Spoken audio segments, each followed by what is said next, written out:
네, 미국 중앙은행인 연방준비제도가 지난 9월에 이어 다시 기준금리를 인하했습니다. 네, 보도국 연결해서 자세한 소식 들어보겠습니다. 한미희 기자.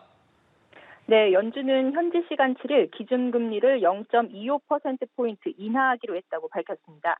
이에 따라 기준금리는 4.5에서 4.75%가 됐습니다. 연준은 지난 9월 4년 반 만에 금리를 0.5%포인트 인하하는 B컷을 단행한 이후 이날 다시 금리를 내린 건데요. 이에 따라 한국과의 금리 격차는 1.5%포인트로 줄었습니다. 연준은 올해 초부터 노동시장 상황이 전반적으로 완화됐고 실업률은 상승했지만 낮은 수준을 유지하고 있다고 금리 인하 배경을 설명했습니다. 앞서 연준은 지난 9월 회의에서 연내 0.5%포인트 추가 인하를 예고한 바 있는데요. 따라서 시장에서는 다음 달에도 다시 한번 0.25%포인트 인하를 예상하고 있습니다. 네, 도널드 트럼프 전 대통령의 재집권이 확정되면서 이후 연준의 통화 정책에 미칠 영향에도 관심이 쏠리고 있습니다. 그렇습니다. 이번 회의 직전 치러진 미국 대선에서 트럼프 전 대통령이 승리하면서 연준이 장기적으로 금리 인하를 이어갈 수 있을지는 불투명하다는 전망이 나왔습니다.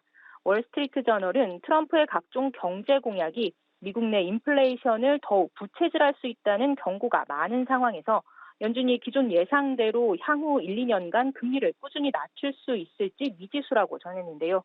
경제학자들은 트럼프의 전면적인 관세 부과와 조세 감면부터 불법 이민자 추방 공약이 모두 물가 상승의 요인이 된다고 보고 있습니다. 실제 트럼프의 당선 확정 이후 첫 거래일인 지난 6일에는 채권 시장이 바로 금리 상승으로 반응했습니다.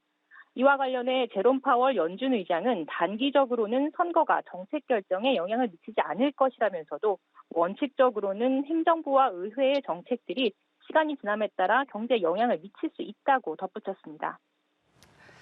네, 앞서서 트럼프 전 대통령은 연준의 이 같은 금리 결정 과정에 대통령도 발언권이 있어야 된다라는 발언을 여러 차례 한 바가 있었는데요. 연준의 독립성을 흔드는 것이 아니냐라는 우려가 나오고 있는데 관련한 내용도 좀 있습니까? 네, 이날 기자회견에서도 관련 질문이 쏟아졌습니다. 파월 의장은 트럼프 당선인이 사퇴를 요구할 경우 그만둘 것이냐는 질문에 하지 않을 것이라고 짧게 답했습니다. 그러면서 미국 대통령이 파월 의장을 포함한 연준 이사진을 해임하거나 강등시키는 것은 법적으로 허용되지 않는다고 확인했습니다. 트럼프 당선인이 연준의 독립성에 영향을 미친다는 우려가 없느냐는 등 질문이 이어졌지만 파월 의장은 정치적인 문제는 언급하지 않겠다며 답변을 피했습니다.